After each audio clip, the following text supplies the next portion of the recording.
આજે સુભાનપુરા વિસ્તારમાં જય અંબે, શિવશક્તિ, જય ગણેશ આ ત્રણ સોસાયટીઓની અંદર જે પાણીની સમસ્યા છે, મોટા ભાગનાની ફરિયાદ છે કે શરૂઆતનું 3-4 મિનિટનું પાણી ડોળું આવે છે, ત્યારબાદ પાણી ચોખ્ખું આવે છે. તો આ સમસ્યાનું નિરાકરણ કરવા માટે અધિકારીઓની ટીમ સાથે આ વિસ્તારની સ્થળ મુલાકાત કરી છે.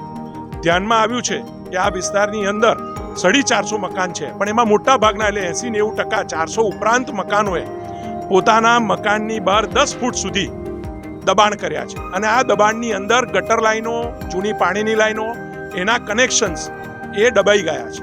આના કારણે જ્યારે આજથી 2 વર્ષ પહેલાં મકાનના કનેક્શન બદલવાની પ્રવૃત્તિ કોર્પોરેશને હાથ ધરી હતી, તો એ પણ 100 મકાનોએ બદલાઈ હતી, બાકી 350 મકાને બદલાઈ નથી.